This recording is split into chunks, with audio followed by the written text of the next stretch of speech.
Hello and welcome to my channel, The Right Place. I am back with another video on EPFO Accounting One Pager Notes. इससे पहले दो video और uploaded हैं on industrial disputes या industrial relations and labour codes, वो भी आप refer कर सकते हैं for EPFO one pager notes. आगे बढ़ते हैं इस वीडियो में. इस वीडियो में मैंने अकाउंटिंग के वन पेजर नोट्स बनाए हैं. आई हैव सीन कि हमारे पास मुझे बहुत डिफ़िकल्टी हो रही थी इसको पढ़ने में, और जो रिसोर्सेज भी थे दे वर वेरी वास्ट. तो मैंने इन नोट्स को समराइज़ करा है 3 पेजेस में, and I can assure you कि इन 3 पेजेस को अगर आप अच्छे से पढ़ लोगे, समझ लोगे, then nothing in accounts will be out of your reach. आप सब कुछ उसको हैंडल कर पाओगे क्वेश्चंस को. तो हम एक बार नोट्स को देख लेते हैं एंड थोड़ा सा समझ लेते हैं, थोड़ी सी अंडरस्टैंडिंग ले लेते हैं नोट्स में, और उसके बाद आई एम वेरी श्योर कि आप लोग इसको क्रैक कर पाओगे. सबसे पहले we will start with accounting की definition. What is accounts? Accounts is the art of recording, summarising, reporting and analysing of transactions और इवेंट्स. जब यहाँ ट्रांजेक्शंस और इवेंट्स की बात करते हैं तो ट्रांजेक्शन हो गई कि बिजनेस की जो डे टू डे ट्रांजेक्शंस होती हैं उनकी बात कर रहा है, और इवेंट्स होती हैं जो कभी कभी कोई अनएक्सपेक्टेड कोई इवेंट्स हो रही हैं उनकी बात करता है. तो उनको रिकॉर्ड करना इन टर्म्स ऑफ मनी. ये recording, summarising, reporting and analysing events, transactions in terms of money is accounting. And accounting is both art and science. ये जो चार टर्म्स हैं, recording, summarising, reporting and analysing, यही इसके components होते हैं accounts के. यहाँ लिखे हुए हैं. रिकॉर्डिंग का मतलब है कि जो भी आप बिजनेस ट्रांजेक्शन्स कर रहे हो उसको आप अपनी बुक्स ऑफ अकाउंट्स में मेंटेन करते हो, रिकॉर्ड करते हो. फिर समराइज़ का मतलब है कि हमारे पास बिज़नेस में बहुत सारा रॉ डेटा आता है, तो उसको कैटेगराइज करना ज़रूरी है ताकि हम उसको समझ सकें और उससे कुछ इन्फ्रेंसेस ड्रॉ कर सकें. Then comes reporting. Reports prepare करी जाती हैं. मैनेजमेंट अपने डिसीजन के लिए रिपोर्ट्स प्रिपेयर करता है. कई सारी रिपोर्ट्स एक्सटर्नल यूज़र्स के लिए प्रिपेयर करी जाती हैं, जैसे कि बैलेंस शीट, P&L वगैरह बनती हैं, तो वो सारी बनाई जाती हैं इस अकाउंटिंग इन्फॉर्मेशन से. देन एनालाइज करते हैं. कई सारे एनालिसिस परफॉर्म किए जाते हैं उन रिपोर्ट्स पे, जैसे कि आजकल स्टॉक मार्केट को सभी जानते हैं कि कैसे फंक्शन करता है, तो वहाँ पे कई तरह की एनालिसिस परफॉर्म करे जाते हैं on the accounting information, on the balance sheet, P&L जो होती हैं कंपनीज़ के, प्रॉफिट एंड लॉस स्टेटमेंट्स होते हैं, एंड उसके बेसिस पे आप एनालाइज करते हो कंपनी के फ्यूचर प्रोस्पेक्ट्स कि क्या यहाँ हमें इन्वेस्ट करना चाहिए या नहीं करना चाहिए.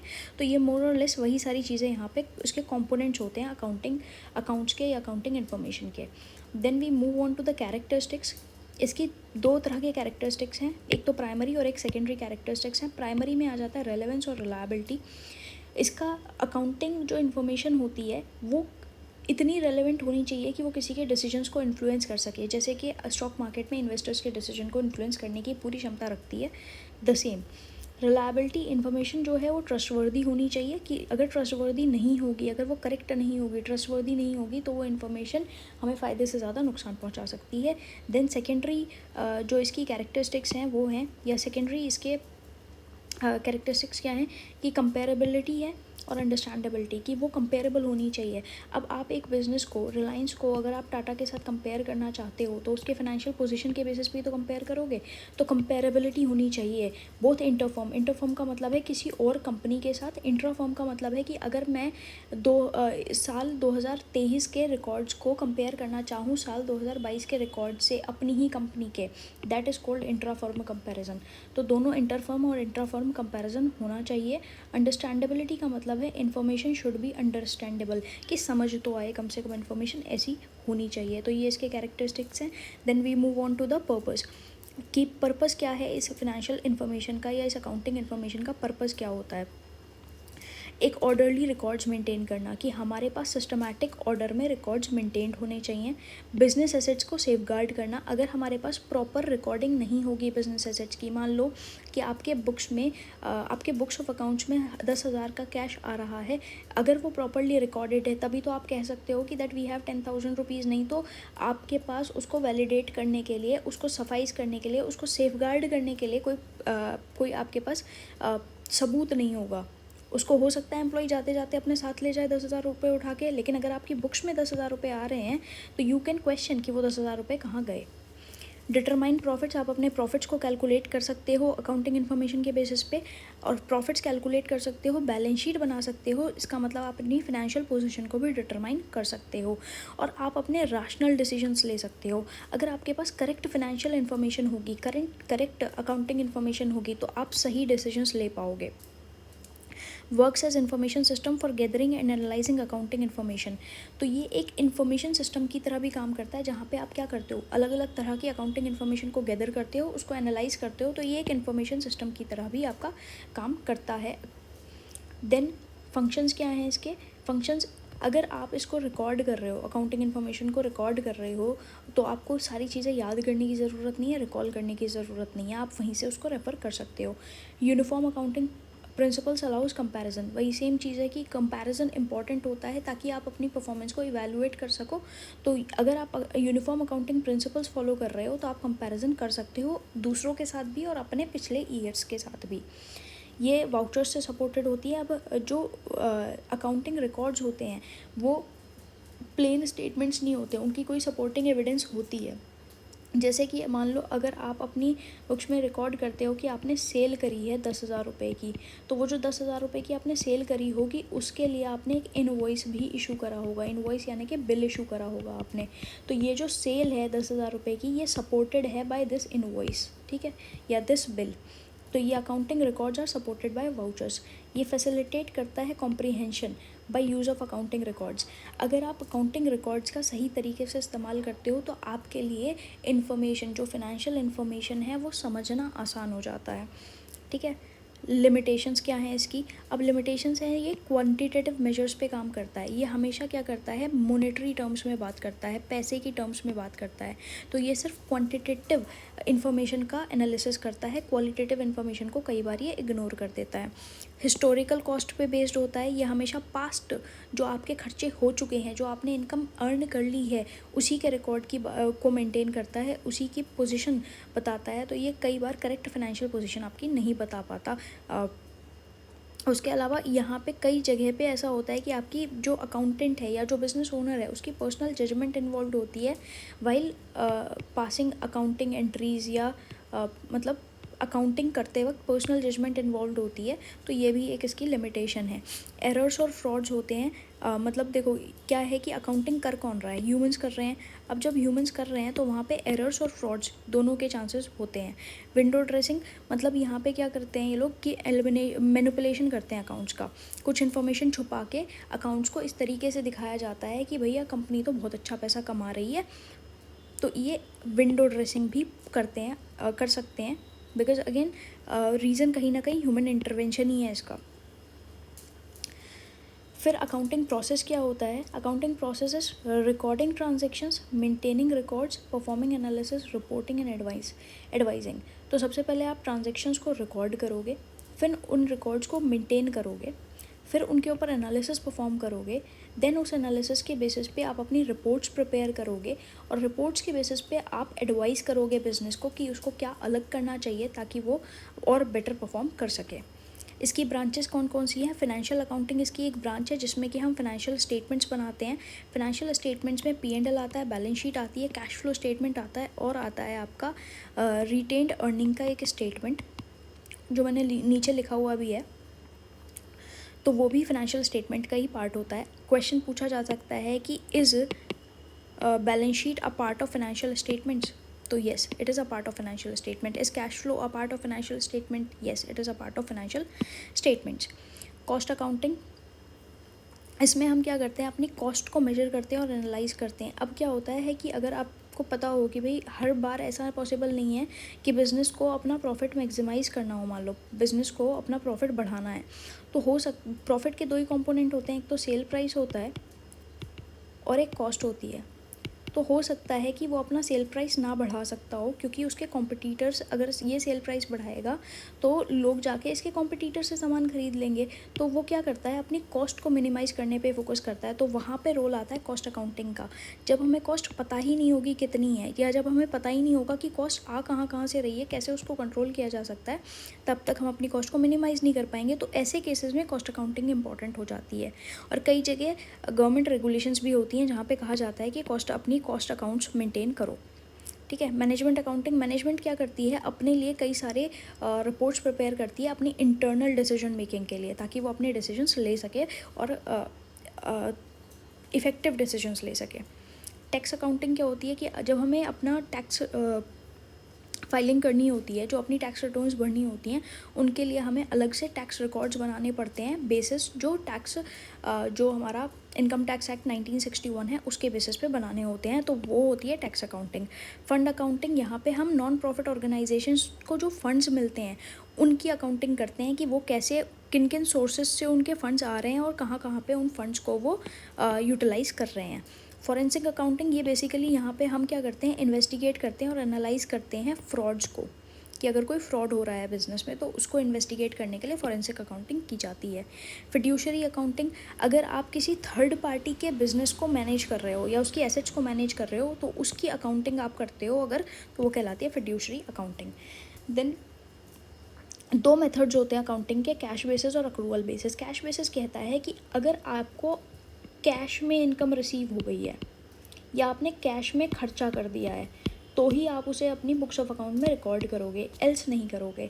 लेकिन अक्रूवल बेसिस क्या कहता है कि अगर आपका खर्चा आज की डेट पे हो चुका है, मान लो कि रेंट मुझे मंथ एंड पे देना होता है, मतलब इस महीने का रेंट, मई मंथ का रेंट मान लो मुझे जून में देना होता है, लेकिन मेरा मई मंथ का जो खर्चा है वो इनकर तो हो चुका है, यानी कि अकर तो हो चुका है, क्योंकि मैंने उस सर्विस को यूटिलाइज़ कर लिया है, तो उस खर्चे को मैं रिकॉग्नाइज़ भी मई के महीने में ही करूँगी, ठीक है, जून के मंथ में नहीं करेंगे।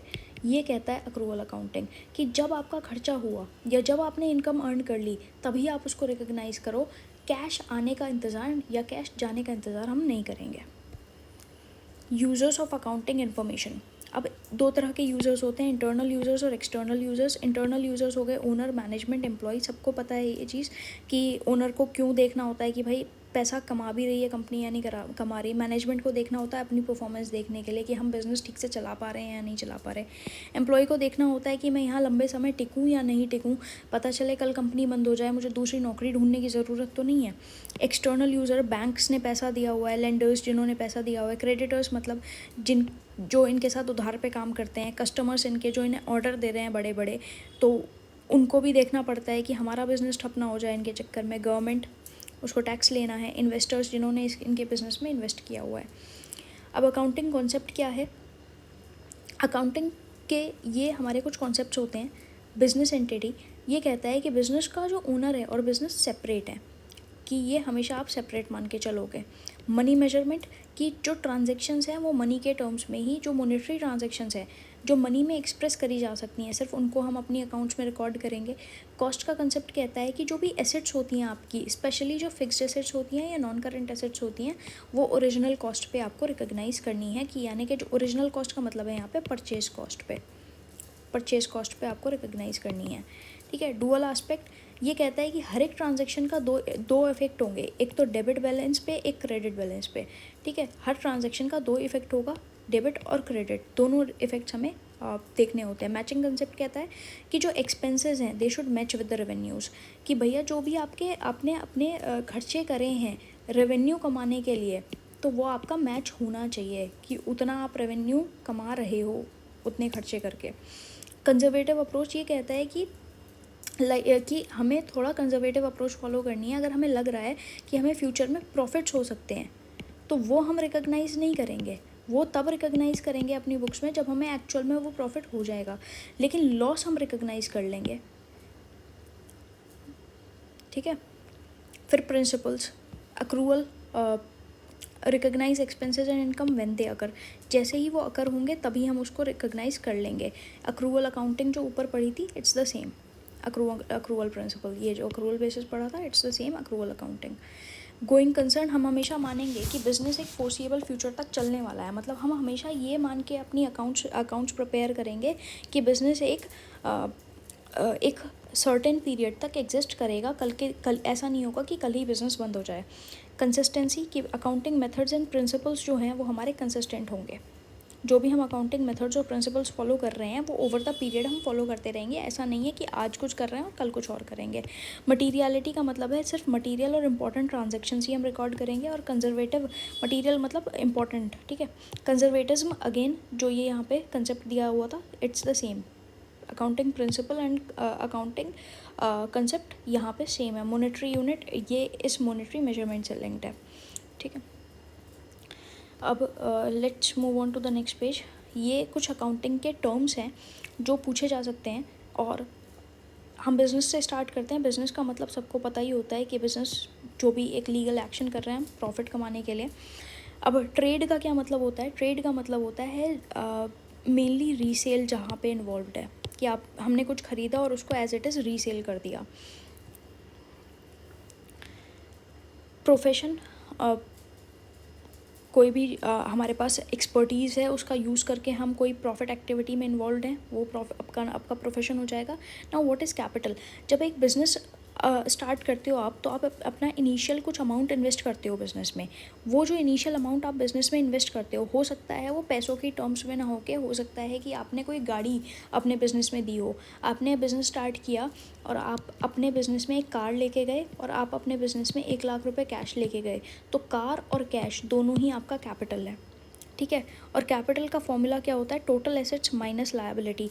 जो आप बैलेंस शीट बनाते हो, जो आप बैलेंस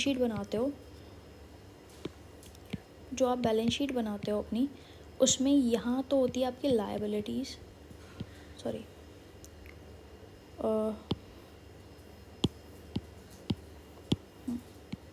यहाँ तो होती हैं आपकी एसेट्स, यहाँ होती है आपकी लायबिलिटीज़। इन लायबिलिटीज़ में आपके पास आता है कैपिटल, फिर करंट लायबिलिटीज़, फिर नॉन करंट लायबिलिटीज़, और यहाँ आता है आपका करंट एसेट्स और नॉन करंट एसेट्स। तो जब ये टोटल एसेट्स का जो साइड है, ये इसका टोटल, इसके टोटल में से जब आप माइनस करते हो इस वाले पोर्शन को, देन आपकी कैपिटल बचती है, जो कि यहाँ लिखा हुआ है कि total assets is equal, capital is equal to total assets minus liability.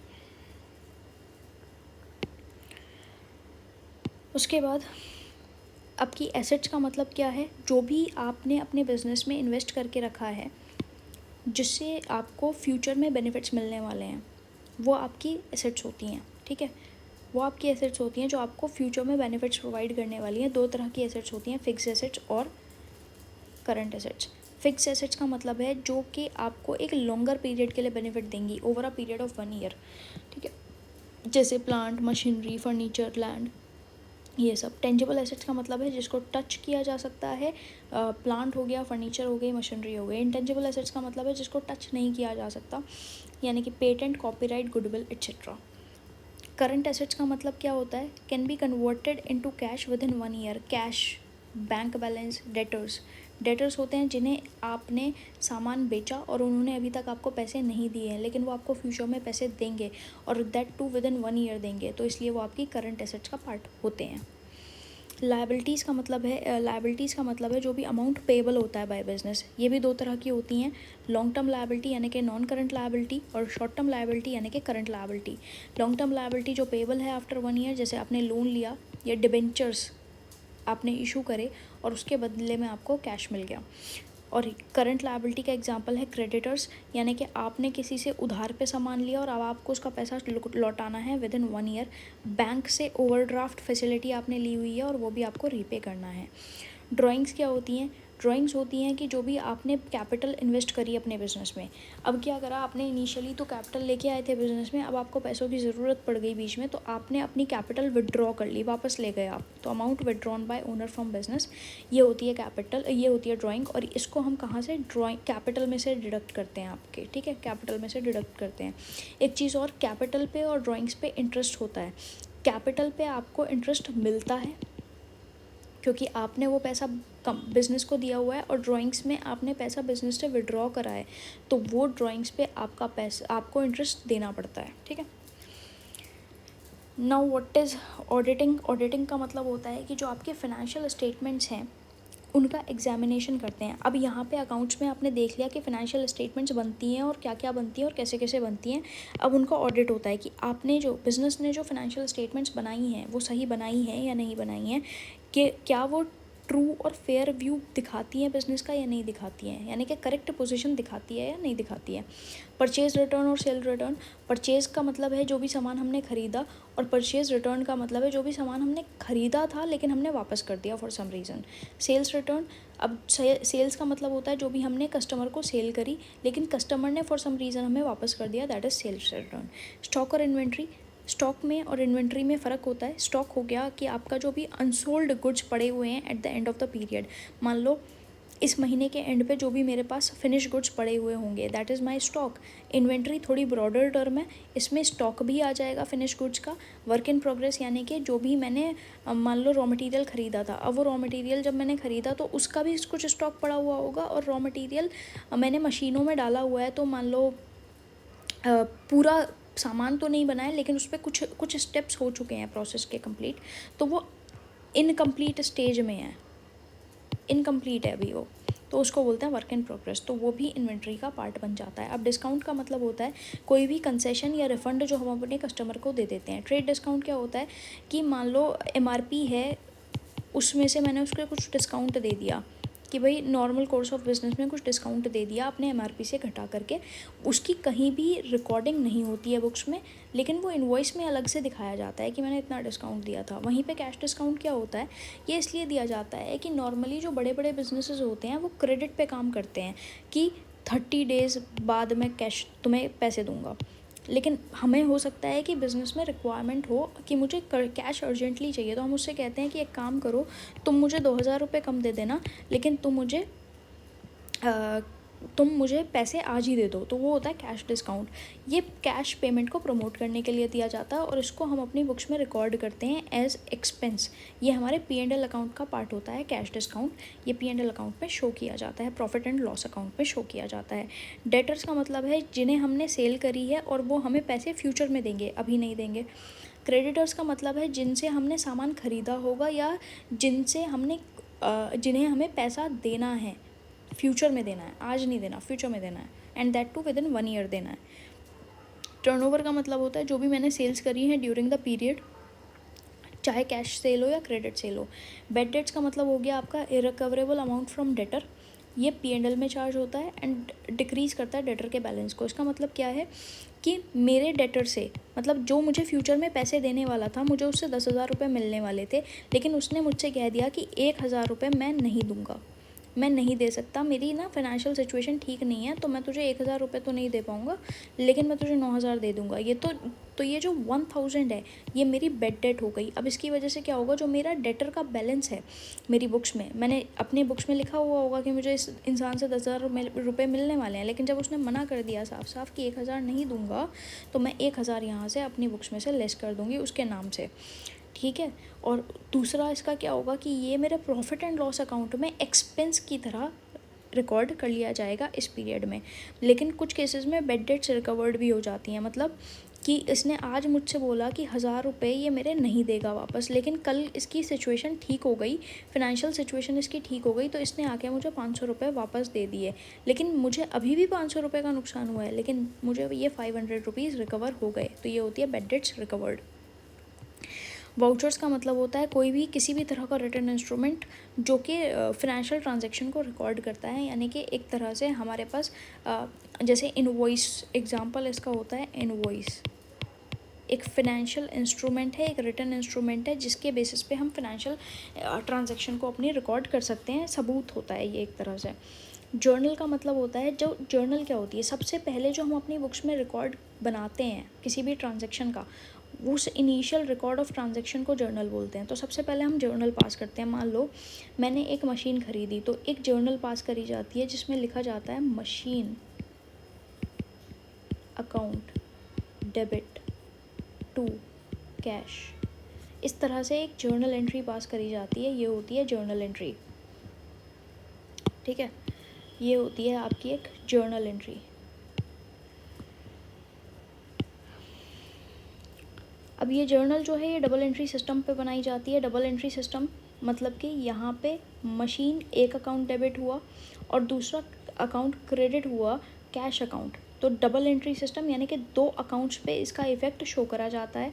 इसके अलावा इसमें आती है डेट ऑफ ट्रांजैक्शन, दो जो अकाउंट्स अफेक्ट हुए वो यहाँ पे आपके आते हैं अमाउंट्स कि क्या क्या अमाउंट्स पे ये रिकॉर्ड करा गया, और एक आता है इसका नैरेटिव यानी कि एक्सप्लेनेशन, जैसे यहाँ लिख देते हैं कि फॉर मशीन परचेज्ड, कि ये ट्रांजैक्शन है किस चीज़ के लिए, वो होता है इसका नैरेटिव।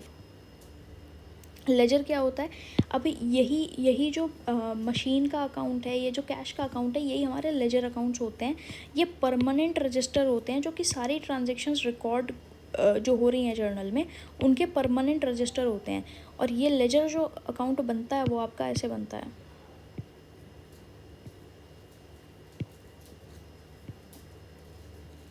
यहाँ आपका डेबिट आ जाता है, यहाँ आपका क्रेडिट आ जाता है, और यहाँ पे ये आपका किसी भी उसका लेजर अकाउंट हो सकता है, किसी भी ट्रांजैक्शन का लेजर अकाउंट हो सकता है।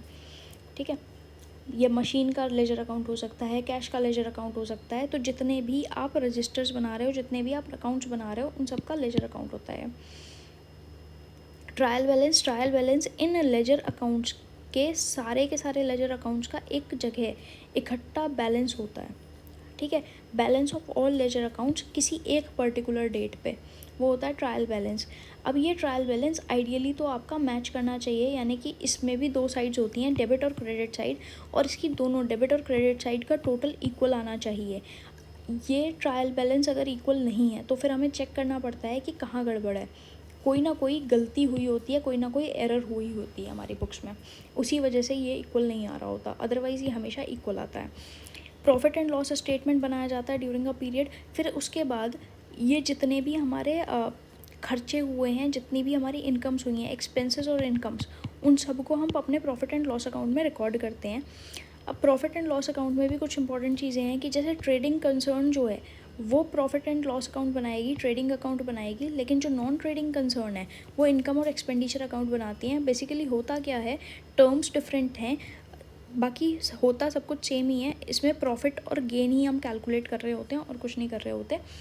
ऑब्जेक्टिव हमारा यही देखना होता है, प्रॉफिट एंड लॉस हो चाहे इनकम एक्सपेंडिचर अकाउंट हो, कि बिज़नेस को प्रॉफिट हुआ है या लॉस हुआ है। ठीक है, प्रॉफिट हुआ है या लॉस हुआ है। मैन्युफैक्चरिंग अकाउंट एक अलग से, मैन्युफैक्चरिंग फर्म्स जो होती हैं, मैन्युफैक्चरिंग कंपनीज जो होती हैं, वो एक अलग से अकाउंट बनाती हैं, मैन्युफैक्चरिंग अकाउंट, जिसमें वो अपना जो मैन्युफैक्चरिंग की डिटेल्स हैं वो लिखते हैं। फिर आती है आपकी बैलेंस शीट। बैलेंस शीट क्या होती है, किसी भी दिन पे आपकी जो एसेट्स हैं और जो आपकी लायबिलिटीज़ हैं उनके क्या बैलेंसेस हैं वो रिफ्लेक्ट करती है बैलेंस शीट। फिर कुछ और टर्म्स हैं, अमोर्टाइजेशन और डेप्रिसिएशन। अब क्या होता है कि आपने एक एसेट खरीदी, मान लो आपने एक गाड़ी खरीदी, अब आप उस कार को कई सालों तक यूज़ करोगे, उसकी एक यूज़फुल लाइफ होगी, मान लो 10 साल तक आप उस कार को यूज़ करोगे, आपने ये एस्टिमेट निकलवाया कि ये कार आप 10 साल तक यूज़ कर सकते हो। तो ये बिज़नेस के लिए गलत नहीं हो जाएगा कि आप इस 10 साल के खर्चे को, जो खर्चा आप over a period of 10 years करते, यानी कि जो चीज़ आप यूटिलाइज़ करोगे over a period of 10 years, उसको आप आज की डेट में ही पूरा क्यों रिकॉग्नाइज़ कर लो। तो अकाउंटिंग प्रिंसिपल्स कहते हैं कि एक काम करो, अगर आप इस कार को 10 साल तक यूज़ करने वाले हो तो इसके खर्चे को भी 10 साल तक स्प्रेड कर दो, यानी कि आप इस जो स्प्रेड हम कर रहे हैं over the year of 10 years, over the period of 10 years, इसको बोलते हैं डेप्रिसिएशन। मान लो 10 लाख रुपए की गाड़ी थी और मुझे पता है कि 10 सालों तक मैं इसको यूटिलाइज़ करूँगी, तो मैं क्या करूँगी, इसको हर साल 1 लाख रुपए का खर्चा मैं अपनी बुक्स में रिकॉग्नाइज़ करूँगी। इसको बोलते हैं depreciation, allocation of cost of tangible assets over period of its life. Same चीज़ यहाँ आ जाती है अमोर्टाइजेशन, लेकिन यहाँ पे इंटेंजिबल एसेट्स के केस की बात कर रहा है।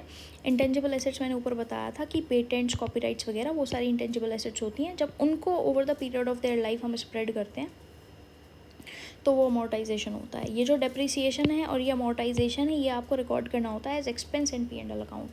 अब मेथड्स ऑफ डेप्रिसिएशन क्या है, मेथड्स ऑफ डेप्रिसिएशन 3 तरह के मेथड्स हैं, SLM method, declining balance method और unit of production method. SLM method, straight line method, ये क्या कहता है कि जितना भी आपकी आप इसको फॉर्मूला से समझ सकते हो कि जो भी आपने एसेट को ख़रीदने में खर्चा करा और जो इसकी सैल्वेज वैल्यू है, सैल्वेज वैल्यू है का मतलब क्या है कि जब मान लो आप इसको 10 साल बाद बेचते तो इसकी कुछ ना कुछ तो कॉस्ट होती, कुछ ना कुछ पैसा तो आप इस पर रिकवर कर पाते। मान लो 10 लाख की गाड़ी है, 10 साल बाद आप इस पर 1 लाख रुपये रिकवर कर पाओगे। 10 लाख की गाड़ी है, 10 साल बाद आप इस पर 1 लाख रुपये रिकवर कर पाओगे, तो आपकी जो एक्चुअल कॉस्ट है वो तो 9 लाख ही है, और इसको 10 साल तक आप स्प्रेड कर लो, तो यानी कि 90,000 रुपये आप हर साल डिप्रिसिएशन चार्ज करोगे।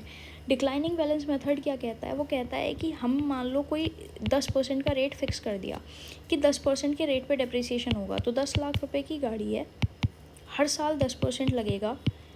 अब ये इस पे अगर 10% पहले साल लग गया डिप्रिसिएशन, तो अगले साल जो वैल्यू बची, यानी कि इसका जो डिक्लाइंड बैलेंस बचा, रिमेनिंग बैलेंस बचा, फिर उसके ऊपर इस 9 लाख के ऊपर 10% लगेगा।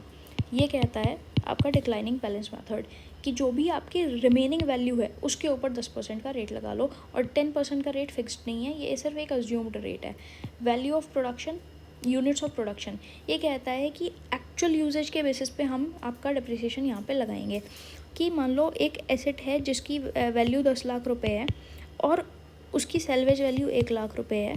सेल्वेज वैल्यू बता दिया मैंने ऑलरेडी क्या है, और नीचे लिखा भी है कि क्या होती है, और हम इससे 1000 यूनिट्स बना सकते हैं, हमें ये एक्सपेक्टेशन है, और आज की डेट में हम 100 यूनिट्स बना चुके हैं। सीधी सीधी मैथमेटिकल इक्वेशन है, कुछ नहीं है कि 10 लाख रुपए की यूनिट थी, 10 लाख रुपए की कॉस्ट थी, 1 लाख रुपए हमें 10 साल बाद मिल जाएंगे, तो एक्चुअल कॉस्ट 9 लाख रुपए की हुई। 1000 टोटल यूनिट्स हम इससे बना सकते हैं और 100 यूनिट्स हमने बना लिए हैं, तो जितना आज तक की डेट पे इसे यूज़ कर लिया है, यानी कि 100 यूनिट्स बनाने तक का जितना इसका प्रोपोर्शन हमने यूज़ कर लिया है, उतना हम अपनी बुक्स में इसको एज कॉस्ट चार्ज कर लेंगे। ठीक है। अब एसेट की कॉस्ट का मतलब होता है purchase cost and the cost incurred till the asset is put to use. इसका मतलब है कि भैया जब आप एसेट की कॉस्ट की बात करते हो तो उसकी परचेज कॉस्ट भी आ जाती है, और जो भी खर्चा आप उसको एसेट को यूज़ करने में इस्तेमाल करोगे, मतलब जब तक आप उसको यूज़ करना शुरू नहीं कर देते, जब तक वो आपके घर आपकी फैक्ट्री में आके लग नहीं जाती मशीन, तब तक का जो भी खर्चा होगा वो सारा का सारा उसकी कॉस्ट का पार्ट बनता है। जैसे कि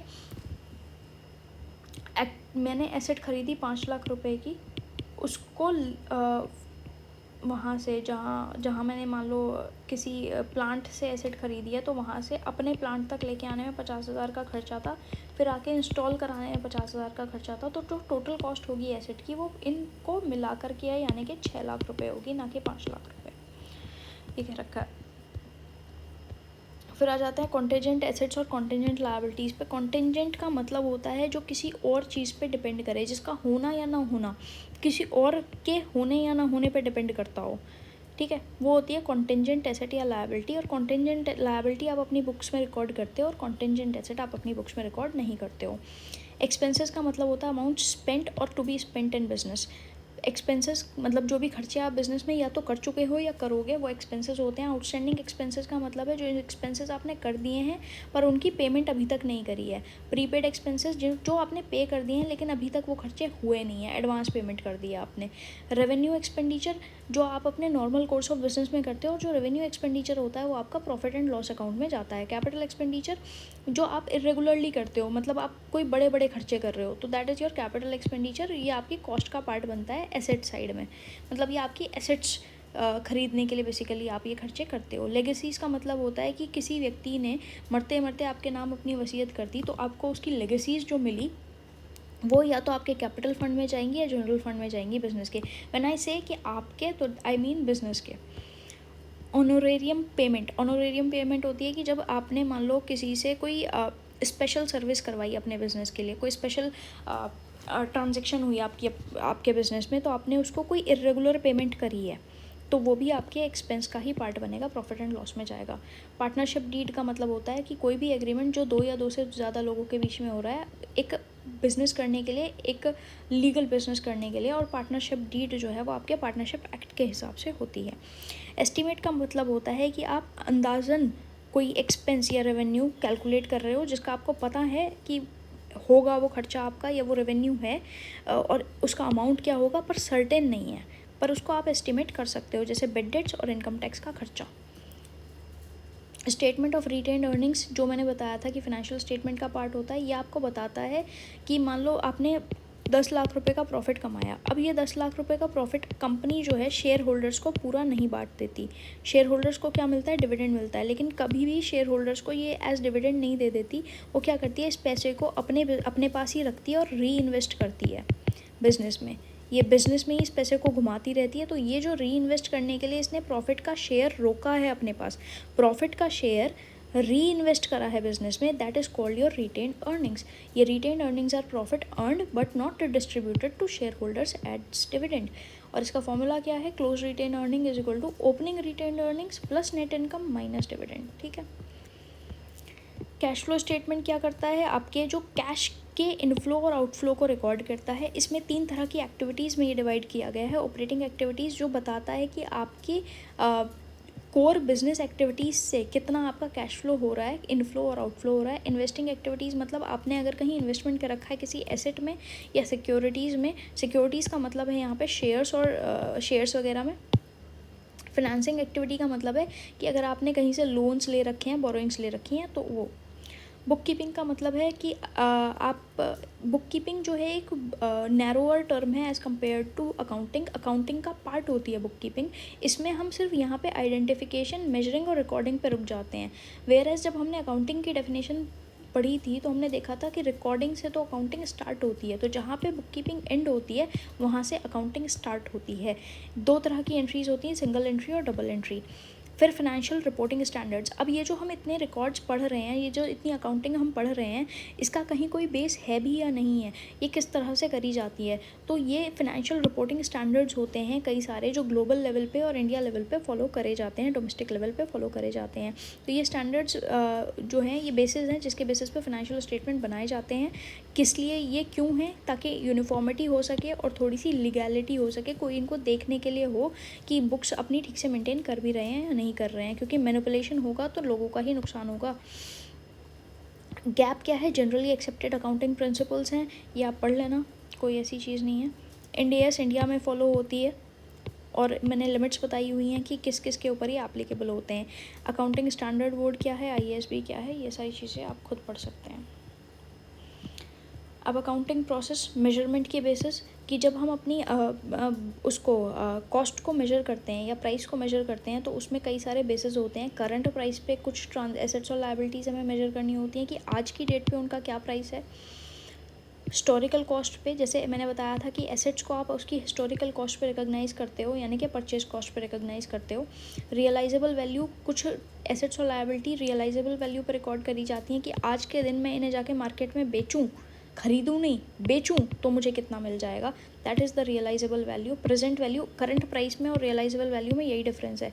यहाँ पे अगर मैं खुद जाके अपनी एसेट बेचूँ तो मुझे कितना मिल जाएगा, यहाँ पे मैं जाके वो एसेट खरीदूँ तो मुझे कितने में मिलेगी। प्रेजेंट वैल्यू कि मुझे इस एसेट से फ्यूचर में कुछ बेनिफिट्स मिलने वाले हैं, तो उन फ्यूचर बेनिफिट्स की आज की डेट में वैल्यू क्या है, that is the present value. 3 तरह के अकाउंट्स होते हैं, personal account, real account, nominal account. Personal account होते हैं जो किसी भी इंडिविजुअल को, ग्रुप को या ऑर्गेनाइजेशन को, जैसे किसी क्रेडिटर का नाम, मान लो मिस्टर ए मेरे क्रेडिटर हैं तो वो आपका पर्सनल अकाउंट हो गया। ये भी 3 तरह के होते हैं, नेचुरल पर्सन यानी कि राम श्याम, ठीक है। आर्टिफिशियल पर्सन मतलब कोई कंपनी। रिप्रेजेंटेटिव पर्सन जैसे HUF होती है, Hindu undivided family. Real accounts represent करता है assets both tangible and intangible, called permanent account, ठीक है। रियल अकाउंट में क्या आ जाता है, आपका एसेट्स आ जाती हैं और इसको परमानेंट अकाउंट भी बोला जाता है। नॉमिनल अकाउंट में ये रिप्रेजेंट करता है एक्सपेंसेस को, गेन को, इनकम को, लॉसेस को। नॉमिनल अकाउंट जिनका कोई एज सच एग्जिस्टेंस नहीं है, लाइक टेंजिबल एसेट्स तो एग्जिस्ट करती हैं, आप देख सकते हो, पर्सन्स एग्जिस्ट करते हैं, आप देख सकते हो। नॉमिनल अकाउंट का एज सच कोई एग्जिस्टेंस नहीं है, इसलिए इसको बोला जाता है नॉमिनल अकाउंट, नाम मात्र के लिए।